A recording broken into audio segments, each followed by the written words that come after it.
Religion has profoundly influenced the sweeping American narrative, perhaps more than any other force in our history, from the time before European colonization to the present. The startup National Museum of American Religion is working to build a museum in the nation's capital that will share the story of what religion has done to America and what America has done to religion, inviting all to explore the role of religion in shaping the social, political, economic, and cultural lives of Americans and thus America itself.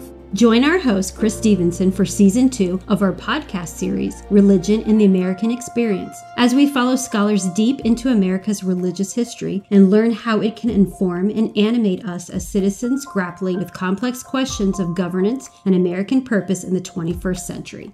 Episodes will be released on the first and third Mondays of each month on Apple Podcast and Spotify. Register for notifications on our website, www.storyofamericanreligion.org, under the Sign Up tab. Welcome to Religion in the American Experience, a podcast series of the Digital First National Museum of American Religion, an institution dedicated to telling the story of what religion has done to America and what America has done to religion, including the establishment of the revolutionary and indispensable idea of religious freedom as a governing principle. Listeners, to join the museum effort officially, go to whensorrowcomes.subscribemenow.com, where you can receive, with a $200 donation, a signed copy of When Sorrow Comes, a book by Melissa Mathis about sermons that have come to the aid of America during times of national crisis. The most recent addition to the Smithsonian museums on the National Mall is the National Museum of African American History and Culture, which opened in September of 2016. This is a profound and exceptionally meaningful addition to the tapestry woven by the museums in Washington, D.C. From the perspective of the National Museum of American Religion, we want to know more about the roles that religion played in the story of slavery and its aftermath, bringing us up to the present moment. To do this, we have with us today Teddy R. Reeves, curator of religion at the Smithsonian's National Museum of African American History and Culture. Mr. Reeves is also a producer, digital theologian, and a fashion and art enthusiast. He earned his BA from Hampton University, his Master of Divinity from Princeton Seminary, and is currently a PhD candidate at Fordham University. In 2018, Teddy created a web-based talk show series for the museum entitled God Talk, Black Millennials and Faith Conversation, which explores the dynamic ways Black millennials are engaging with faith in the 21st century. He is a sought-after public speaker, teacher, facilitator, and proclaimer. Additionally, Teddy is also on the board of directors of the National Museum of American Religion. Teddy, thank you so much for being with us today. Thanks so much for having me, Chris. I'm excited about the conversation. Teddy, first, why don't you tell us a little bit about yourself, how you came to be a religion curator, or the religion curator at the museum, and what that means to you personally? Yeah, Chris, it's interesting. I had no desire to ever at any point growing up to be a religion curator or to be a curator in essence at all. It is something I literally stumbled into. My goal as a child was to be a news anchor.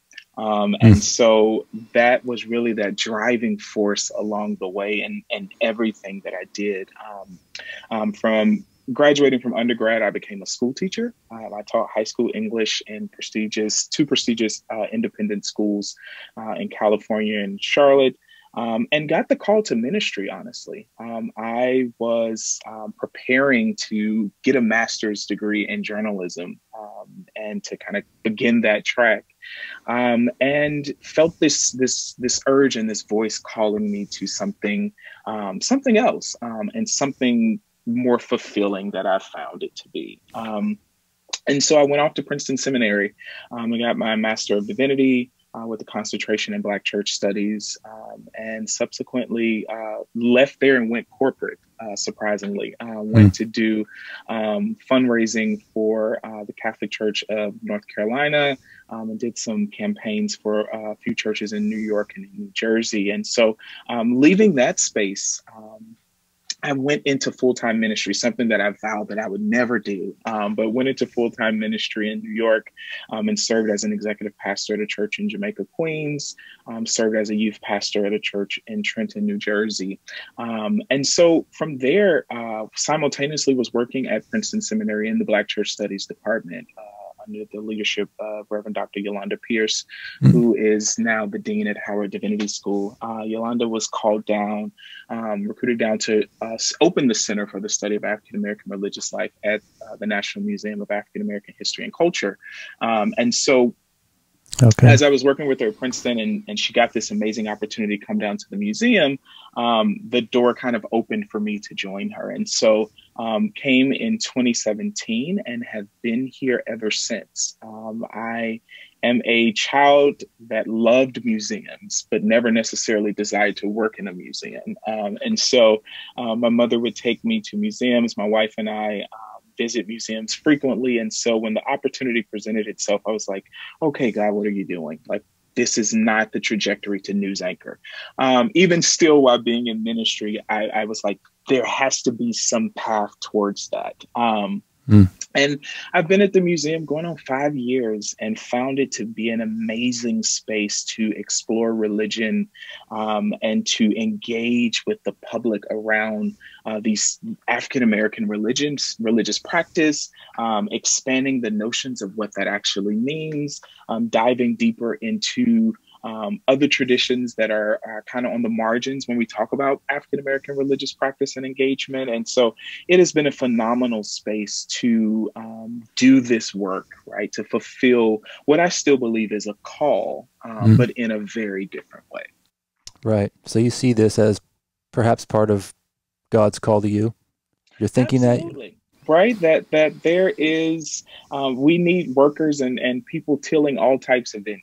And so I see the museum as a space, a neutral space, that people can come of all different faith traditions, and we can have robust conversations. We can tell stories through exhibitions and oral histories and symposia and conferences, and engage with practitioners and scholars alike, right? That this is a conversation that's often happening in the theological academy. How do we bridge this gap between the church and the academy? How do we bridge this gap between the field and the academia? And I find that museums can become one of those spaces where we begin to bridge those gaps, because it's a space that's not necessarily invested in one space being right or wrong.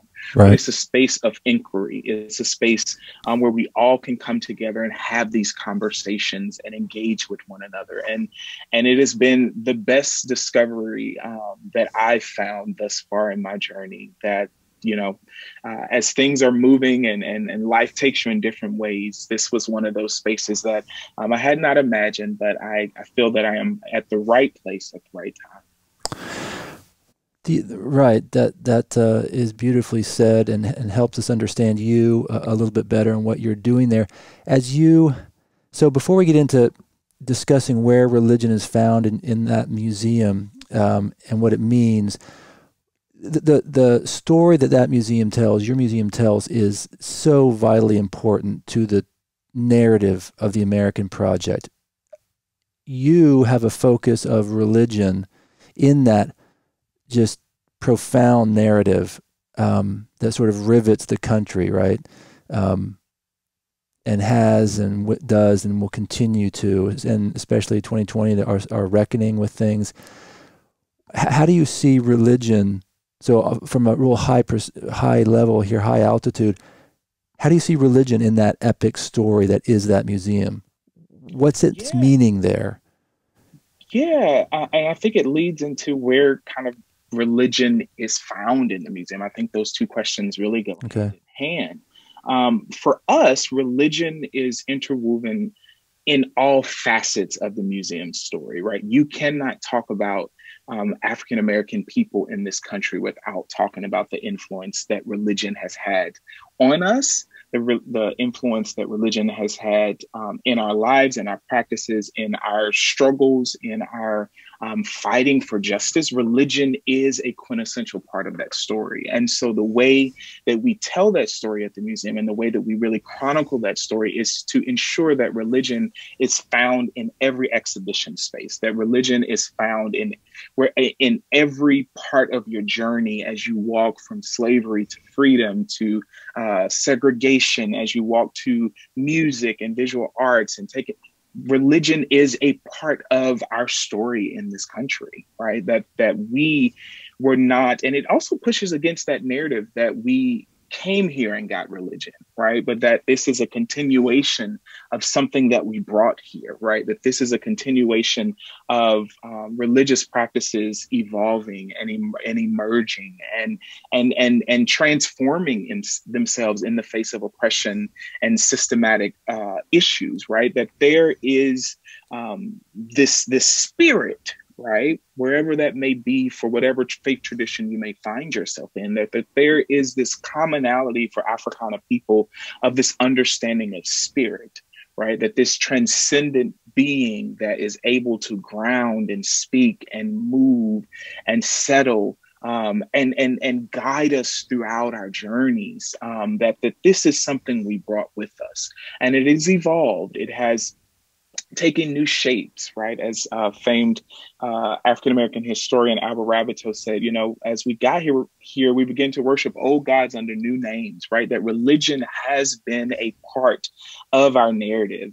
And so what we try to do at the museum is to share that story and continue that story and highlight it in every facet that we try to tell about the African-American journey in this country. At the museum, we say we tell the American story through an African-American lens, and we can't tell that American story through that African-American lens without the story of religion and spirituality. Okay, well said. So let's dive deep here a little bit. Give us some some of the places in the museum where religion is found. You say it's everywhere, and I've been there, and you're right. It's so maybe that question will lead us astray. But what are maybe for you some of the most meaningful religious stories in the tale that is told there? Give us some examples that have moved you. Yeah, I guess I'll start with kind of telling where some high points of where religion can be found, and then talk about some of the ways that religion, some of the stories that are really meaningful for me. I guess when you can really start, when you go to the basement floor of the museum, if you start, in slavery and freedom, you're immediately the story is beginning to be told.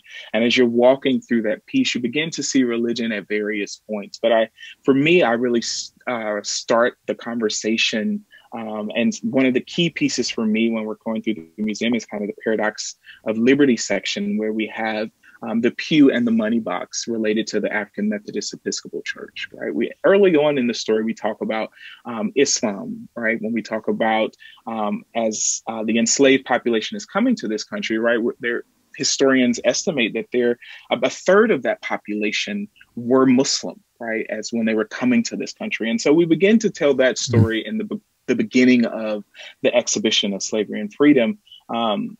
But one of the places that people really, and I'm thinking about visitors as well, really kind of first get struck with religion is when you kind of walk into the Paradox of Liberty section. And on the left-hand side, you have the pew from Mother Bethel African Methodist Episcopal Church sitting there. And on the right side, you have images of early ministers, right? And so we begin to really tell the story as African-American people are beginning to create some sense of normalcy in this country through institution building, right? Through the institution building of Prince Hall Masonry, through the institution of the Black church being established, right? The AME Church becomes the first denomination, African-American denomination in this country. And so with that pew from Mother Bethel, which was founded in 1794, we're beginning to tell the story of how African-American people are resisting the issues of racism and systematic oppression as Richard Allen gets up from his predominantly white Methodist church and goes and founds the African Methodist Episcopal Church. So we have this pew from Mother Bethel that really begins to tell that story of institution building, particularly through the lens of religion. And we also have the money box of the founder, Bishop Richard Allen, right? That, again, this talks about the ways in which African American people are raising their own resources, right? That they are doing this and doing this institution building through economics, right? At a time where many African Americans, particularly in southern states, are still unable to own things, right? But that Richard Allen and others and the work of Black women create this institution, right, as a symbol, create this denomination as a symbol against what's going on all around them in the North, but also in solidarity with their brothers and sisters in the South. So that's one place that religion really is kind of beginning to be woven in, and kind of I wanted to highlight. Another place in that same section, again, you begin to see as you're moving throughout, you see Nat Turner's Bible. Nat Turner's Bible, many people know the rebellion that happened on August 21st, 1831. Turner says he hears a vision and hears from God, this divine intervention, this vision, and has this vision to free his people from the plantation in Southampton County. And so Turner and 6 others killed the Travis family and managed to secure arms and horses, and enlisted about 75 other enslaved people to really create this insurrection, which it's estimated they killed about 55 white individuals at that time. But Turner, through this Bible, is saying that I heard God. Right, that this little tiny Bible that sometimes I wear glasses, and so sometimes I'm like, I can't even barely read the words without a microscope, like that this thing, right, that for African American people through enslavement, even up to current times, has been used both positively and negatively, right? That this text, particularly for those who were enslaved, were used as methods to keep them enslaved, right? Slaves obey your masters, and other texts that were very prominent and very taught during that period. That Turner uses this text, is carrying this text with him at the point of the insurrection and saying that I heard from God. The question becomes, as I'm interpreting that, particularly for people when we're doing tours or high school kids or middle school kids, the question always for me is, how do we sit with, as a theologian myself, how do we sit with the early Old Testament writers who said that they heard from God? Right, that God told them to go conquer locations and kill folks and leave no one, take no one, right? That we have to sit with the massacre and the messiness of the text, right? That this does not discount that Turner may have heard from God, right? Because we have similar examples in the Old Testament where other people said they heard from God and went and destroyed cultures and communities and customs and all of those other things in the name of God. Right. And so, again, this artifact helps us tell that story, right? That it is not only a historic story, but it's a contemporary story, right? That is the job of museums, right? That we're making these connections to the past, but we can also make current connections of what does it mean for communities to be destroyed in the name of God. Right? What does it mean for cultures to be destroyed, or people's ways of being and life to be destroyed or questioned in the name of God? Right? That we have to really sit with that as a theologian, as a museum connoisseur, as a visitor. What does that mean? Right? How have we oppressed people in the name of God? Right. And so I think that this artifact helps us, and it is a part of that story that we begin to really interpret. Right, when we're talking about religion woven in and out of the stories of African American people. Right. Another point in that same section, about 10, 15 steps away, we have Harriet Tubman's hymnal, right? That this hymnal, which is about 8 by 5 inches, this 19th century hymnal, is Tubman's, right? And what's wouldn't say peculiar, but interesting about this is that Tubman could not read, right? And so that there's something powerful about having this way that songs and language and other things were passed throughout African-American communities and continues to be today. And so those are some early points, particularly in our Slavery and Freedom exhibition, where religion is really found. Then you can go to our Defining Freedom, Defending Freedom, Defining Freedom, our area of segregation from 1876 to 1968 section, where we begin to talk about other religious traditions and really expand on that. Where we have prayer rugs, we have beads and kufis belonging to formidable Black Islamic leaders such as Imam W.D. Muhammad and Elijah Muhammad.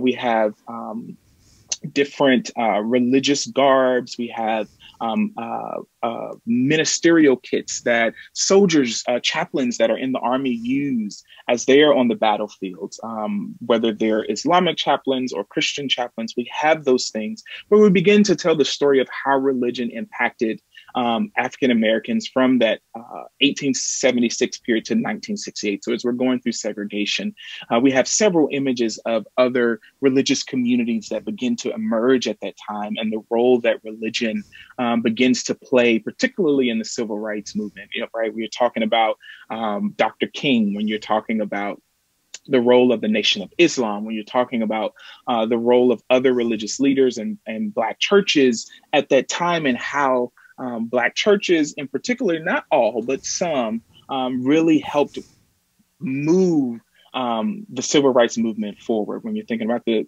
Student Christian Leadership Association and all of those, the SCLC and all of those different things that are happening at that period, religion again plays a quintessential part of the African American freedom struggle. Right, that whether it is the call and response chants that African Americans are singing as they're marching over the Pettus Bridge or marching through these various communities, or whether it's the prayer or the meetings in local churches, right? The churches played quintessential roles in this conversation and this movement. We have the stained glass, the particles from the stained glass windows from the 16th Street church bombing, right? That at the civil rights movement really is birthed after the bombing and the killing of these 4 little girls, right? And that religion, again, is prominently displayed and interwoven. So when you're having these conversations about the Nation of Islam and about the civil rights movement, we make sure that we ground them oftentimes in what was kind of this central thing for African American people. And it was religion. Religion was a community building thing. Religion was religious communities were feeding people in urban centers in the 60s and 70s. Religious communities were serving as social service agencies, right? When African Americans couldn't get fair treatment in other spaces, local pastors and imams and missionaries and other individuals within Black religious spaces served as bedrock institutions for this freedom struggle. So we really begin to talk about that and really kind of tease and nuance that in those spaces. As you move upstairs and are making a way out of No Way section, again, religion is kind of in those spaces and mentioned in those spaces as well. And I'm thinking particularly of our exhibition or the exhibit in that Making a Way space around Jarena Lee and other Black women leaders in early religious practice. So Jarena Lee is the first African-American woman to have an autobiography published in the United States. She's also the first African-American woman to preach the gospel publicly. And we really begin to tell that story of not only Jarena Lee, who's a part of the African Methodist Episcopal Church, but also other leaders in the Baptist Church and other Christian spaces who were very prominent in the early work of Black women being preachers and Black women accepting their call, not without its own hostility, not without the role of patriarchy and sexism and all the ways that these women were marginalized because they felt called by God. We also talk about the ways that these women triumphed and continued to speak the word, even in the face of patriarchy and sexism, right? Even in the face of racism, that these women were quintessential for women and for mothers to not only to Black church movements, not only to other Black women, but these women are our founding women and our founding mothers when we think about early religious leaders in the Black freedom struggle. And so we lift up her, Jarena Lee and others in that section in the museum.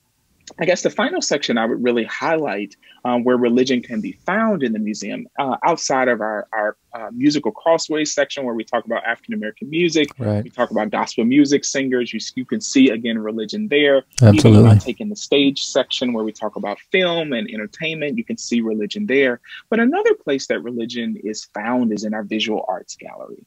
We have several religious pieces by notable African-American artists, but one piece that I'm thinking about in particular is the 1956 piece by David Driscoll, Behold Thy Son. This painting is depicting the figure of Emmett Till, right? That his hands are stretched out, similar to this Christ-like motif of Christ being stretched out on the cross. That Driscoll is painting this to really talk about the ways and the sacrifices of many young lives, from Christ to Till, many young Black lives, and I put that in quote. The sacrifice of many young lives from Christ to Till, Driscoll says, that really highlights the brutality of the killing of Emmett Till, right? That he is murdered at the hands, and I'll talk about that a little later, but that this brutality that happens to this child, right? Emmett Till is 14 years old, but also the brutality that has happened to African Americans and Black bodies in this country as they're hung from trees, as they are burned alive, all of these different things, that Driscoll paints this body being upheld by a woman, right, in the background, and holding and embracing this body. And so we tackle religion in visual arts, we tackle religion in music, we tackle religion in slavery, we tackle religion in military, we tackle religion all throughout the museum, and photography, to really, again, make sure that we when we're telling this story, we talk about the role and the influence and the impact that religion has had in the lives of African American people.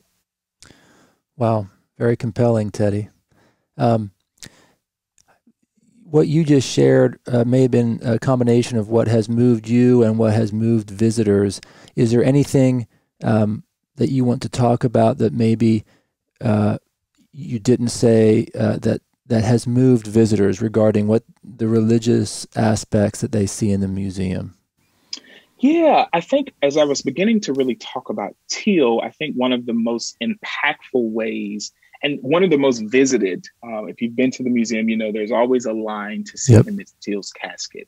And so particularly for me, when I think about visitors and I think about religion, and one of the most meaningful things that happens in that space is the viewing of Emmett Till's casket. Right, that when we talk about African American religion, we can't miss African American rituals around death and healing and all of those other things. And I think that story is told through the viewing of Emmett Till's casket. Right, Till, we know the story. 14-year-old African American visiting family in Mississippi from Chicago is murdered for supposedly whistling at a white woman, Carol Bryan Dunham.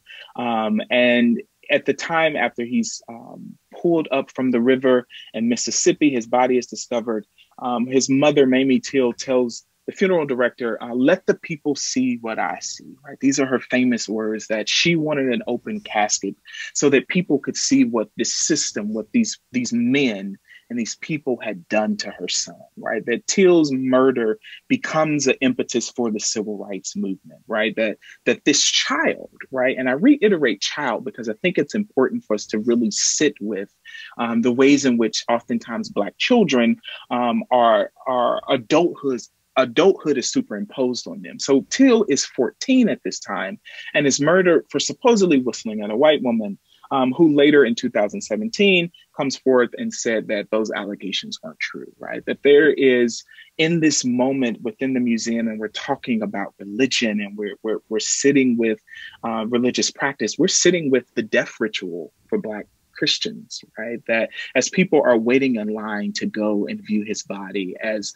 Mahalia Jackson is playing, we wanted to give people the feeling of what it was like to walk and wait to view that body at that time, right? That people are mourning, people are silent, people are wailing.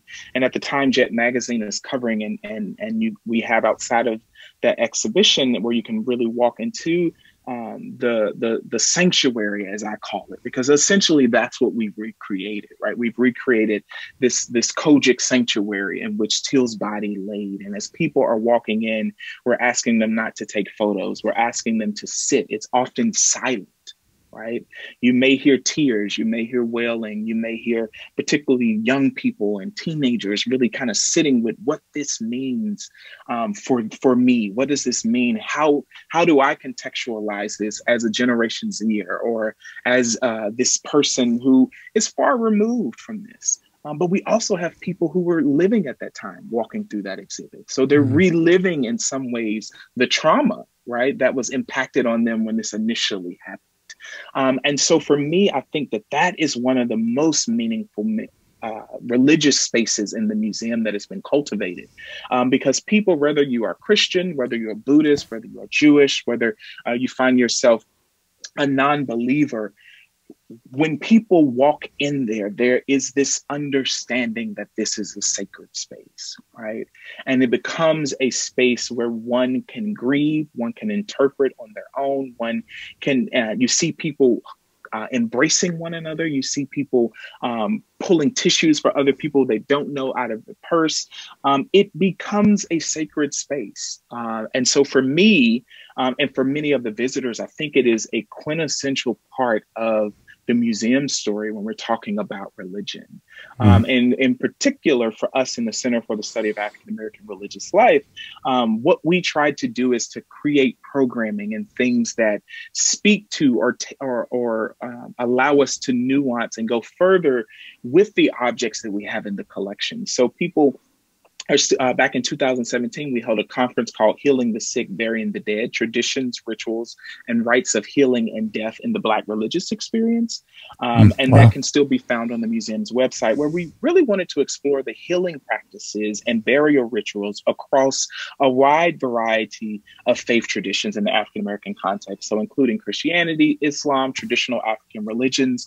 And so we use the Till moment, right, as this grounding moment. We use images from MLK's funeral. We use images from other moments, Medgar Evers' funeral. We use these images to really ground what this means for African-American people to mourn, right? What does it mean contextually today for African-American people and Black bodies to mourn the death of those who are lost at the hands of the state, the death of those who are lost at the hands of systems of oppression and white supremacy and all of those different things. And so for us as museum professionals, we're always trying to ground the conversation historically, but also think about what does it mean contextually today, in light of everything that's going on, the social unrest of 2020, the social unrest of 2014, all of these continuous moments of death that we've had to experience as a people. How do we mourn, right? How do we grieve? How do we stop? How do we reflect? And we're seeing that even today, even in light of COVID-19, how are people mourning through digital technologies, right? That we can no longer mourn together because of a pandemic, but how do we mourn even collectively as a community using digital technology? And so for me, that is one of the most meaningful places, I think, that we hear from a lot of time from visitors. So we're constantly trying to create programming and create moments where we can capture that. In the museum, we have these oral history booths, these reflection booths where people can kind of talk about reflections and things of that nature. And many of them talk about that Emmett Till moment, right? That this is a hard moment, whether they're young or old, to sit with the death of a child, as we today sit with the death of a Black child, again, at the hands of a system. And so that is one of the most meaningful, I would think. But for me, one of the most meaningful religious stories for me that I've had the opportunity to kind of help tease out. So the Center for the Study of African American Religious Life came on board and opened at the museum in 2017. And so many of the inaugural exhibitions had already been curated as we were coming on as a staff, because the museum leadership realized that if you're going to tell the story of religion, we need staff and curatorial staff and experts to work in religion, to really nuance and move forward these conversations. So the Center for the Study of African American Religious Life, we refer to as CARL, as the acronym, was created thanks to a generous grant from the Lilly Endowment to preserve, create public programs, do original scholarship around the African American religious experience. And so one of our biggest joys is that we've been able to really go out and continue to collect around African American religious life from marginalized communities that are not oftentimes, when you're thinking about Black religion, it's still overwhelmingly Christian in conversation and dialogue. And so we really tried to nuance that even in the understanding of African Americans' participation in Christianity, that there are African American Presbyterians, that there are African American Lutherans, that there are African Americans that are not necessarily in traditional Black church spaces. But they are found in the Church of Jesus Christ of Latter-day Saints. They're found in Rastafarian communities. They're found in Buddhism. That African Americans have really run the gamut of participation and engagement in religion. But one of the things and most meaningful for me has been to really is the work around African American Catholics and really expanding the notion of Blacks' participation in Catholicism. So one of the most meaningful things, we have images throughout the museum of the Sisters of the Holy Family and Black religious women, so African American nunneries. The one in particular, I guess, that I'll kind of highlight for me that's the most meaningful is recently, about a year ago, we were able to collect more than 50 objects from the Sisters of the Holy Family in New Orleans, Louisiana. The Sisters of the Holy Family are the second oldest African American religious order of nuns in the Catholic Church in the United States. They were founded in 1837 as the Sisters of Presentation by Venerable Henrietta DeLille. And so what's fascinating for me and what's been a joy for me as a curator is that, 2018, my colleague and I were able to go down to New Orleans, and for a week, we set up a camera at the mother house of the Sisters of the Holy Family and conducted oral histories with the sisters. And so we got to really nuance these artifacts, right, to go deeper in the artifacts that they donated to the museum by getting the stories of these Black women. Right, that oftentimes when we're talking about Black religion and we're talking about African Americans' participation in Black religious spaces, women's voices are more than often always marginalized. And so something in the Center for Religion we've really made a priority for us is to highlight and to ensure that we are telling the stories of Black women and their contributions to our religious history and their contributions to sustaining our religious communities. And so the Sisters of the Holy Family become one of those stories for us. So they are a powerful group of Black women nuns living in New Orleans, still active today. They established the first and oldest nursing home for the Catholic Church in the United States in 1841. That's still in existence today. They run a high school for young people, right? Over 700 young people in that school daily. And they were founded by Venerable Henrietta DeLille. There was a movie a few years back that Vanessa Williams played her, a Lifetime movie. And so where this woman, in New Orleans, in the face of racism and enslavement, founds this religious order for Black women. And in collecting these oral histories, we get the stories of how these Black women, many of them coming to the nunnery in the 1950s, right? As they talk about, there was very few places Black women could go at that time, right? You could become a nun, you could become a school teacher, you could become a nurse or a housewife, right? And so many of them talking about feeling this call to fulfill their ministry through the work through the church. All of these women are college educated. They sent them to college. They were high school principals and they were nurses. They were higher education administrators at universities across this country. They did the work. And so for me, it's really telling the story of this group of Black women that have run the gamut since, 1837. Serving not only New Orleans, but serving all throughout this country and the work that they've done. The interesting part is their foundress, Henrietta DeLille, on March 27, 2010, was decreed venerable by Pope Benedict XVI. And so she is on track and remains in the process to becoming a saint in the Catholic Church, right? Which would be historical in many ways, right? That in the United States, she will become the first United States native born African American whose calls for canonization has been officially opened by the Catholic Church. And so that there is this beauty in this story, right? And really highlighting this story of Black participation in Catholicism, and particularly Black women's participation. And so for me, the most meaningful stories have been uplifting the voices of Black women.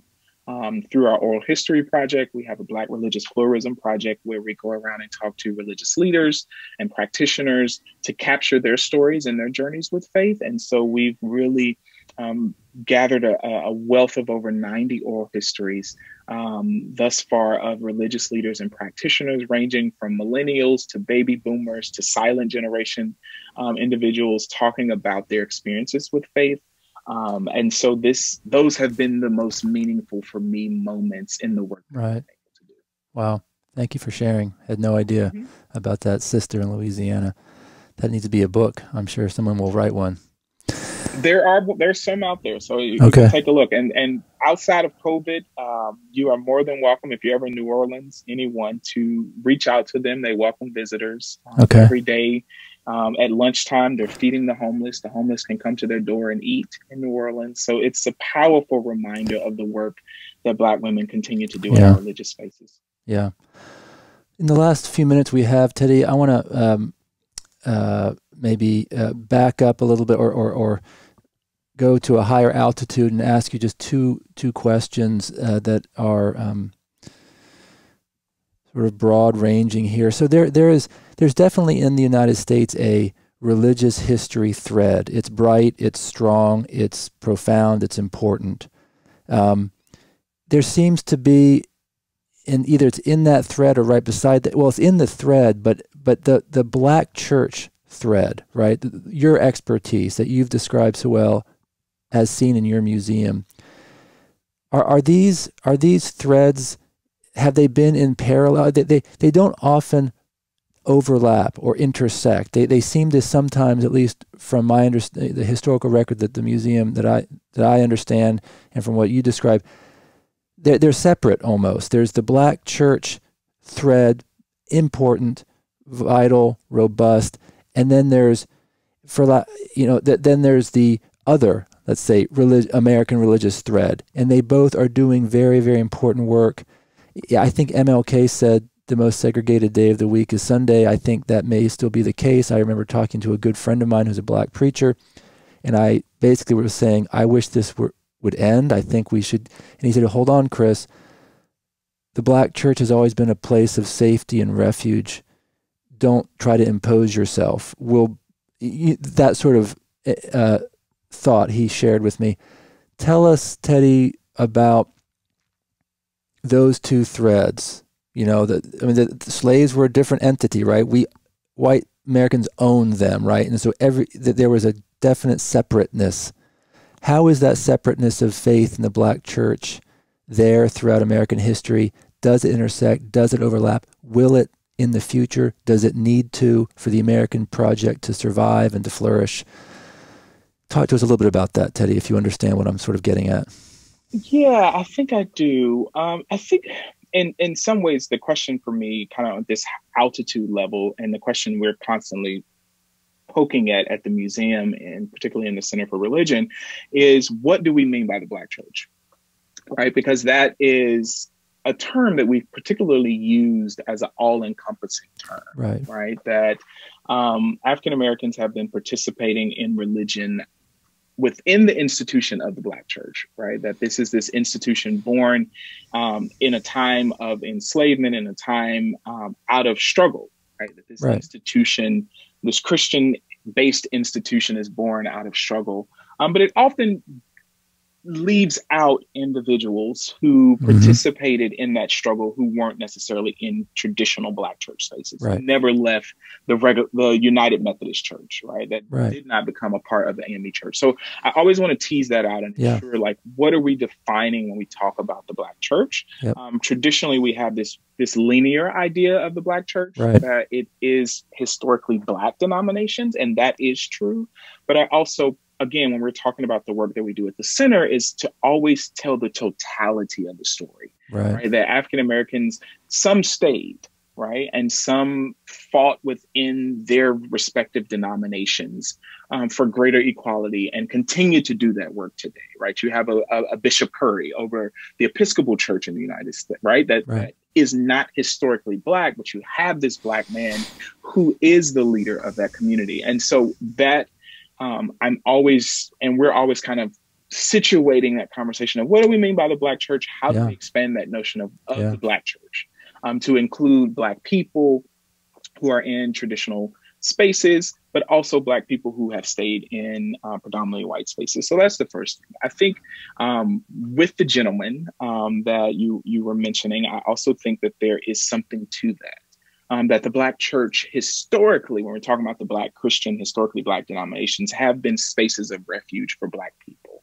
And they have been places of healing, but they also have been places of harm, right? That we cannot divorce the two, right? That they have been places where collective struggle and fighting for emancipation and fighting for equality happened, but it was not all Black churches, right? That King did not have this overwhelming majority of Black Christian churches and Black Christian pastors behind him. It was a small minority, right? And so we have to sit with that there is some tension within the Black church, right? That all of them have not always been on board with the freedom struggle, but some of them were more concerned about protecting their own people, right, and protecting the people within their communities and what that would mean in their community if they joined King or if they joined insurrections and other things.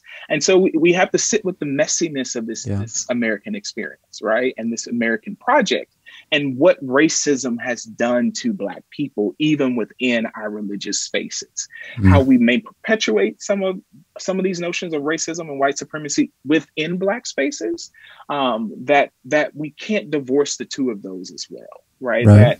That yes, the Black church has been this thread in this community for us. And it's something we really explored in the center through one of our kind of keystone, one of our central, missing the word right now, Chris, one of our main programs, our God Talk conversation, particularly talking about a partnership we are under with the Pew Research Center to really explore the way that Black millennials are engaging with faith, right? That faith, historically for Black people, we have historically, and even today, we're overwhelmingly still Christian, but those numbers are changing, right? That we have a rising number of those that are disaffiliating from organized religion altogether and disaffiliating from Christianity, right? While the numbers of African Americans who are Muslim are still relatively small, and who are a part of other traditions Buddhism are still relatively small. Overwhelmingly, African Americans are still Christian, right? So when we're talking about the way and the roles of the Black church, and we're talking about the roles of Black religion in the lives of Black people, you have the Nation of Islam, right? You have Elijah Muhammad, you have you have all of this happening at the same time as the Christian Black church is fighting for equality, right? And they overlapped at times, right? There was tension at times, right? The most notable tension that people always kind of go to is MLK and Malcolm X, right? That this tension of two different ideologies and two different ways of moving forward in this freedom struggle. But they've all been on this journey of fighting for freedom, right? And you can even see the overlap in some of the earlier years, again, when I'm talking about enslavement, where Muslim practices turned into some of the Christian practices, right? Where we talk about ring shouting and we talk about some of the praying, and in some of the earlier churches and communities, there's Arabic written on the sides of the pews, right? That there was always, those lines were not as cut and dry as they are today in the 21st century, right? That there was some connectedness and some, I don't call it messiness, but that religion is messy, right? That there are often no clear-cut bounds in religious practice. Right. And it's some messiness there. But when I think about, I think what you were getting at and the ways that it has been separate, Black faith has been the bedrock of the Black community, right? And Black faith more so encompasses other faith traditions, right? And doesn't leave people out, right? So Black faith has been a quintessential part. Do we need to combine it or drop that? I don't know. As a theologian, as a scholar, I would say no, right? Because particularly if you're a Christian, in the text, we have all of these different communities and cultures that are coexisting at the same time, right? That we have all of this happening, and it was never condemned. It happened, and we've always been that way. And I think it's something still powerful about the Black church and about Black faith and what Black faith and these Black organizations do, particularly still in many of our communities that have been left to their own devices, right? That they are food pantries, they are social services, they are babysitters and daycares, they are right. bombs and Gilead for many Black communities. And so I don't know if they need to merge or if those walls need to be broken per se. I'm interested in because I think when we begin to do that, and you see it, right, that you have a population of African Americans, even in Pew's study, who are going to predominantly white churches, right? That those numbers, particularly evangelical churches, those numbers are on the rise. But questions are being raised in those communities, right? That what does it mean to be in a space where your culture is not dominant? What does it mean to be in a space where people are dying at the hands of vigilantes, people are dying at the hands of oppressive systems, and it's not talked about in your faith community. Right? When in Pew's most recent study, they talk about many people who are in historically Black churches, they talk about race, they talk about issues that are pertaining to the Black community, and that's not necessarily the case when African Americans go into predominantly white religious spaces, particularly white churches. And so I think that there's something there that that Black faith offers. They offer the safety, they offer this balm, but there's also some trauma. And that is what we found, particularly in our God Talk conversation series, is millennials are really beginning to name the traumas of Black religious spaces, right? That we're seeing this rising number of particularly Black millennials and now even Gen Zers, because this is the first time Gen Z is really included in Pew's study, that they are leaving because of some of those traumas, right? The Black church is evolving. It's in some ways nostalgic and still holding on to what it was in the 60s and the 50s. And you have a group of millennials, and again, in that nothing in particular number that continues to rise as Pew began their religious landscape survey back in 2007 till now, that number is at 21%. Who would have ever thought that 21% of individuals that identify as Black would be unaffiliated? So that lets us know that every 7 years that they've been doing this study, that the number continues to go up 3, 4, 5%, right? That this number is not going anywhere, that there's something happening in Black faith, and particularly the Black church. And so I'm interested, particularly my scholarship and my work is around how faith is happening and how Black faith is happening in the digital realm. And in particular, what is happening with this unaffiliated population of those who are leaving these Black religious spaces, right? That there is something happening in Black religion. And so at the center, we have really tried to ensure that we are at the forefront of that conversation, at the forefront of that research, to ensure that we're capturing the oral histories of Black millennials who are leaving faith traditions, that we are capturing the oral histories of individuals who are critiquing and talking about out loud these traumas that are happening. But also there's something going on with this nothing in particular, and I don't even think that's necessarily the right term, that these individuals who are practicing religion in what I would call these liminal spaces, that we're seeing the rise of African Americans practicing Buddhism. We're seeing and taking pieces of Buddhism, maybe not particularly converting, if we want to use that term, to Buddhism, but taking pieces of it. We have African Americans practicing and using crystals. We have African Americans who are now going back to African traditional religions, Ifa, Yoruba. We have Black people that are embracing candomblé and voodoo, right? So we're beginning Rastafarianism, right? These aren't new practices, but what we're seeing is that the younger generations are embracing these things out loud.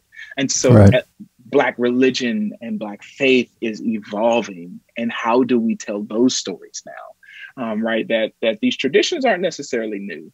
But what we're seeing, even Black individuals identifying as witches, right? That these things are happening out loud now, particularly with Black millennials and Gen Zers now, and particularly with Black women. Right, that Black women are leading this evolution of Black faith and Black religion across religious traditions, not just Christianity. In Islam, you see Black women that are taking the forefront in these conversations and in religious practice. And you're seeing it in Buddhism, where we have something we've collected at the museum, the oral history of the first African-American Buddhist monk is a Black woman, Mayoki Kane Barrett, living in Houston, Texas, right? So all of this is happening. And so we at the Center for Religion at the National Museum of African-American History and Culture are trying to ensure that we tell all of the story, the totality of the religious experience for Black people in this country. Right. Thank you, Teddy. If you have time, I'd like to ask you one last question. Yeah, go ahead. So you sit atop a treasure trove of information about the American experiment. We are in a present moment, 2021, the American project. Religion is in the public square, as it always has been. It's in the public square in a particular form or particular forms, as we all know. There's religious freedom discussions in the public square. There's religion is part of the problem discussions in the public square. It's everywhere, as you well know. From your vantage point, with your expertise sitting there in the National Museum of African American History and Culture, its religion curator, what would you say to our listeners about religion in Black life for 2021 and beyond, so that we can understand it? And some of our listeners are in the Black church, and I understand that term is very expansive now, of Black faith. Some are not. What would you tell our listeners that's important in 2021, looking at our historical moment? What can you offer?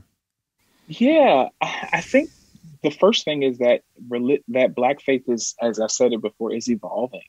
That we are seeing in these conversations in the public square, religion in many ways is on trial. And in this country as a whole, right? So we're seeing not only is Black faith for Black people still overwhelmingly Christian and still overwhelmingly a part of faith, but what we're seeing on the opposite side of that is that white individuals are overwhelmingly disconnecting from faith, right? That there is something happening in this country. For our Latino brothers and sisters, faith is still a quintessential part of that experience in this country as well. But there's something happening with faith, right? That faith is being reimagined in the public square. Faith is being put on trial in the public square by younger generations, by older generations, that we're really seeing generations of people who are saying, that I don't make decisions based on faith. I don't make decisions based on my religious beliefs in my community. But then you're also having those who still do, right? That there is, if you want to use it, there's this messiness happening in the public square with faith and religion in this country, that in some spaces it is being still used to oppress and marginalize our LGBTQ identifying brothers and sisters and non-binary individuals. Their faith is still oppressing women in many communities in this country, right? That they're and those who are differently abled in body, right? That there is something happening with faith in the public square that is being called out and put on trial, and witnesses are being called and testimonies being given, particularly for a younger generation, right? And so for me, the question is, what does faith look like 20, 30 years from now, based on the moments we're living in right now?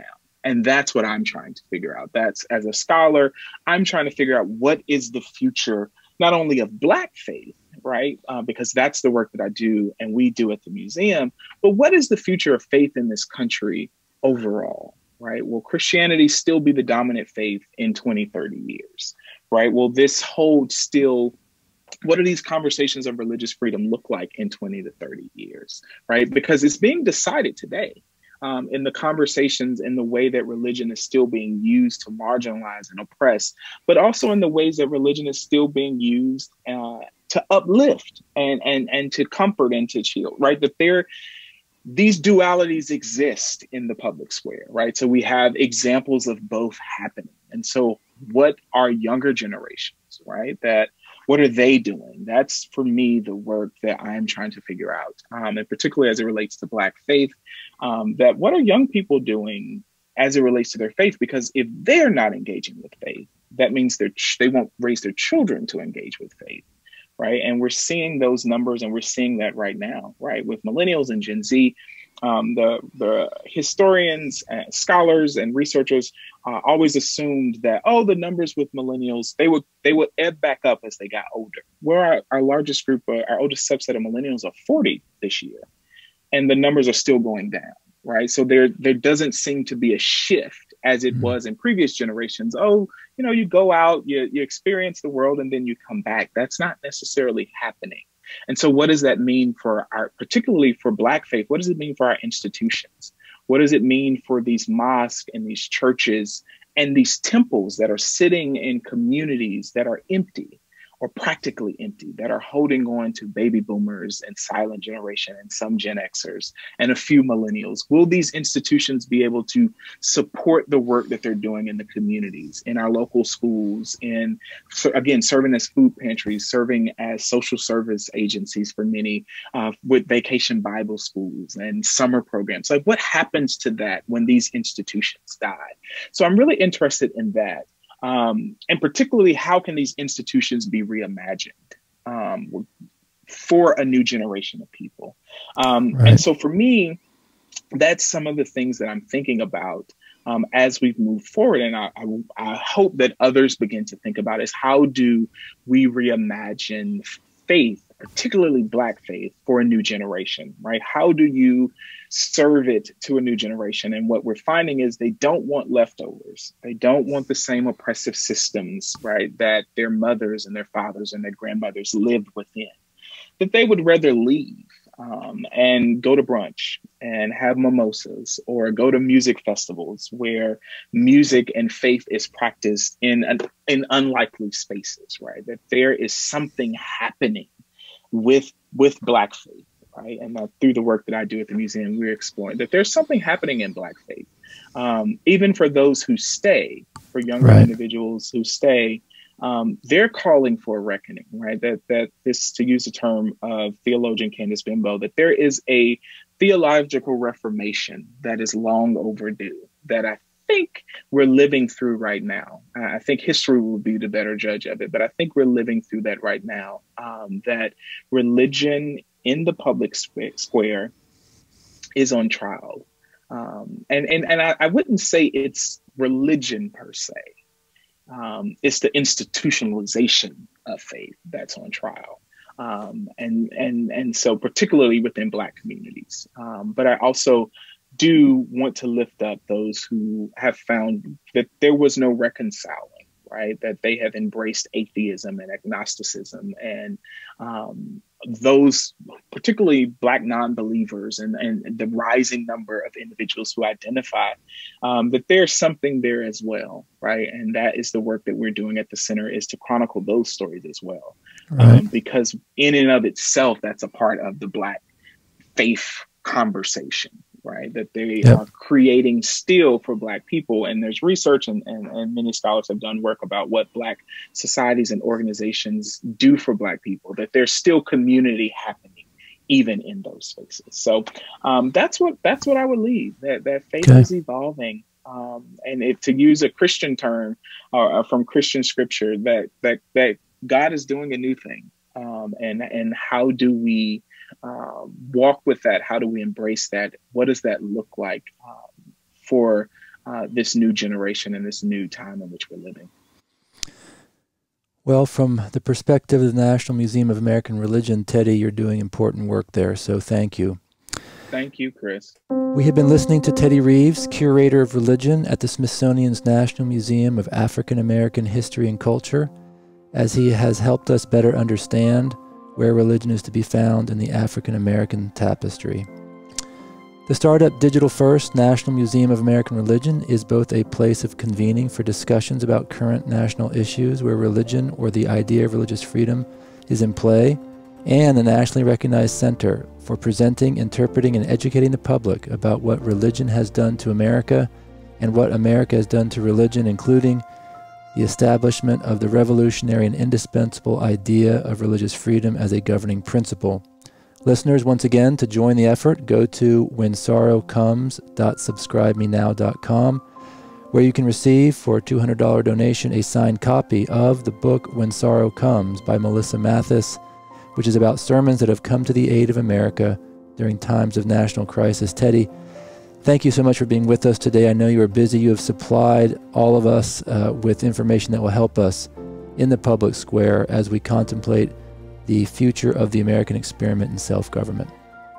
Thank you so much, Chris. I greatly appreciate it.